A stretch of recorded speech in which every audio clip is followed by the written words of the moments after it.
नमस्कार शेतकरी बांधवांनो.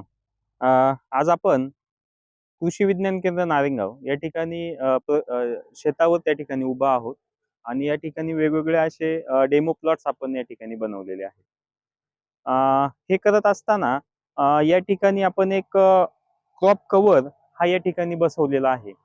तर त्याचा प्रामुख्याने उद्देश काय किंवा कशासाठी वापरला पाहिजे?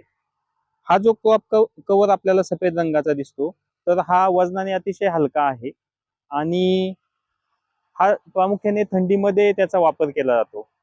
त्यामध्ये मिरची असेल, टोमॅटो असेल, कलिंगड आहे, खरबूज आहे, भेंडी आहे, की जी पिकं थोडी थंडीने सेन्सिटिव्ह असतात, की त्याची वाढ होत नाही किंवा ज्याच्यावर सकिंग पेस्ट आहे, जे रस शोषणाऱ्या किडी त्याच्यावर जास्त अटॅक करतात.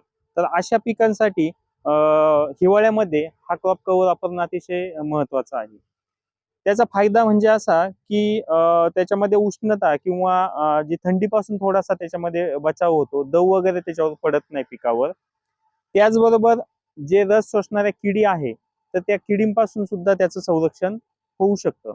म्हणून सुरुवातीच्या लागवडीपासून तर साधारणपणे 1 महिन्यापर्यंत आपण हे पिकावर जर ठेवलं, तर त्याचा अतिशय चांगल्या प्रकारचा परिणाम पिकाच्या वाढीसाठी झालेला दिसू शकतो.